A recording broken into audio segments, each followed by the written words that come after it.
ধন্যবাদ। আমি মিলাদের সাথে কথা বলেছি, অর্থাৎ যারা চাল তৈরির সাথে জড়িত। তারা যেটি বলছেন যে আসলে বাজারে ধানের দাম বেড়েছে, অর্থাৎ মিনিকেট এবং বাসমতি চালের দাম কিন্তু আসলে কেজিতে 2 থেকে 3 টাকা পর্যন্ত বেড়েছে, এবং এই এই দুই ধরনের চাল তৈরি করতে যে ধানের দরকার হয় সেই ধানটি কিন্তু আসলে বাজারে সংকট বলে মিলাররা দাবি করছেন। তারা বলছেন যে এই সংকটের কারণেই আসলে ধানের দাম বেড়েছে, যে কারণে আসলে চালের উৎপাদনের খরচ বেড়েছে এবং চালের দামের উপরে প্রভাব পড়েছে। এবং কুষ্টিয়ার বাজারে কিন্তু মিনিকেট 2 থেকে 3 টাকা এবং বাসমতি প্রতি কেজি 2 টাকা দাম বেড়েছে বলে জানাচ্ছে মিলাররা। আমি খুচরা বাজার ঘুরেছি, ব্যবসায়ীদের সাথে কথা বলেছি। ব্যবসায়ীরা যেটি বলছেন যে আসলে এই মিলগেট থেকে আসলে বেশি দামে ধান চাল ক্রয় করার কারণেই কিন্তু আসলে তাদেরকেও বেশি দামে এই চাল বিক্রি করতে হচ্ছে।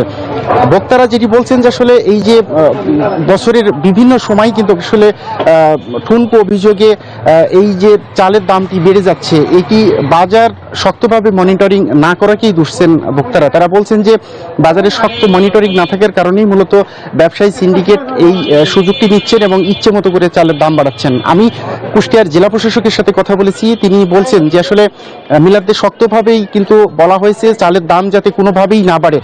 তিনি বলছেন যে যারা বা যেসব মিলার সিন্ডিকেট বা ব্যবসায়ী সিন্ডিকেট এই দাম বৃদ্ধির সাথে জড়িত রয়েছে, তাদেরকে শনাক্তপূর্বক তাদের বিরুদ্ধে কঠোর আইনগত ব্যবস্থা নেওয়ার কথা বলছেন। আমি বাজার ঘুরে সামগ্রিক যে চিত্র দেখেছি, আসলে দিন শেষে কিন্তু ভোক্তারা ক্ষতিগ্রস্ত হচ্ছেন।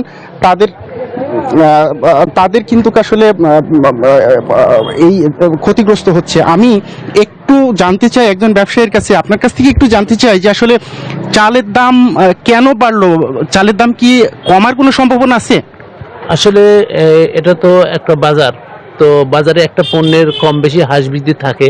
তো অনেক দিনই চালের বাজার স্থিতিশীল ছিল। তো এই স্থিতিশীল থাকা অবস্থায় হঠাৎ করে পুরাতন যে চালগুলো, যেগুলো বৈশাখে উঠছে এবং আগামী বৈশাখে আবার নতুন করে উঠবে, তার আগে কোনো যে চালের কোনো মানে ওঠে না, সেই চালগুলো হঠাৎ করে একটু বাড়তি হয়েছে। আর তাছাড়া নতুন যেগুলো আছে সেগুলো মোটামুটি বেশ অ্যাজ ইউজুয়াল যেরকম সেরকমই রয়েছে।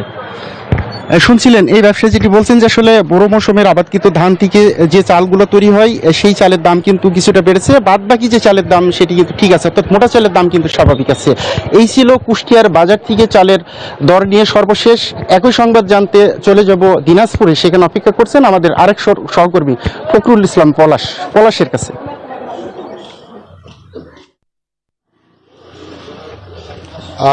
লালন, আপনি আসলে জানাচ্ছিলেন কুষ্টিয়ার সবচেয়ে বড় মোকাম আমরা জানি, সেখান থেকে সর্বশেষ চালের দর। আমি যদি একটু দিনাজপুরের আপনাকে জানি যে দিনাজপুর কিন্তু আসলে চালের জন্য বিখ্যাত। আপনি জানেন যে দিনাজপুরে আমরা চলতি জানুয়ারির মাসে বলতে পারি যে চলতি জানুয়ারি মাসের শুরুর দিক থেকেই কিন্তু এই চালের দর কিন্তু কিছুটা বাড়তে শুরু করেছে। এবং এখানকার যে ব্যবসায়ী তাদের কাছে আমি জিজ্ঞেস করেছিলাম যে আসলে কত টাকা প্রতি কেজি চালে বেড়েছে। তো প্রতি কেজি চালে কিন্তু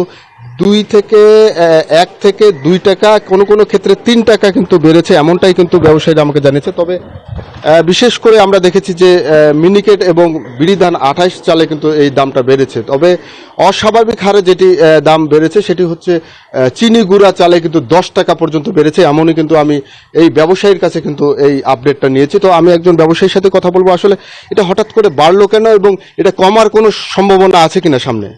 আসলে বর্তমান পরিস্থিতিতে বেশি হলো এই বিশেষ করে এবছরের শুরু থেকে মিনিকেট, নাজিরশাল এই জাতীয় চালের দাম বেশি। স্বর্ণা, গুটি স্বর্ণা, মোটা মাঝারি চালের দামের তেমন কোনো পরিবর্তন কিন্তু হয়নি। কিন্তু সবচেয়ে বেশি পরিবর্তন যেটা দেখা যাচ্ছে সেটা হলো চিনিগুড়া। চিনিগুড়া গত মাসের তুলনায় প্রায় 8 থেকে 10 টাকা প্রতি কেজিতে বেশি, এবং গত 3-4 মাস আগের তুলনায় কেজিতে 20 থেকে 25 টাকা বেশি। এটা হলো ব্যাপারটা, হলো যে এবার যেটা বুঝতে পারছি এবং মিলার কৃষকদের কাছ থেকে যেটা বুঝতে পারছি যে চিনিগুড়া ফলন এবার ওই অসময়ে বৃষ্টির কারণে এমনি সামনে কি কমার কোনো সহসাই কমার কোনো? এখন এটা হলো মিনিকেট বা নাজিরশাল যে ধানের, এটা হলো শেষ মৌসুম। এই শেষ মৌসুমে এসে প্রতি বছরই একটু মানে দামের একটু পরিবর্তন হয়। এটা হয়তো এপ্রিল মে মাসের দিকে যখন ধান উঠবে তখন ছাড়া, আর সরকারের বিশেষ পদক্ষেপ ছাড়া, আমদানি করা ছাড়া আমার মনে হয় না যে এটা। তাছাড়া এবার তো দামের খুব বেশি ডিফারেন্স নেই গত বছরের তুলনায়।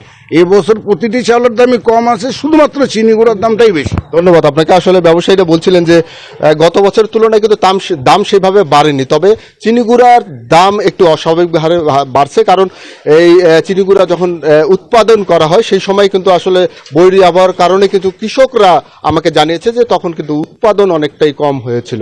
তো দিনাজপুর থেকে এই ছিল আমার কাছে চাল নিয়ে সর্বশেষ। ফিরে আছি স্টুডিওতে। ধন্যবাদ আপনাদের।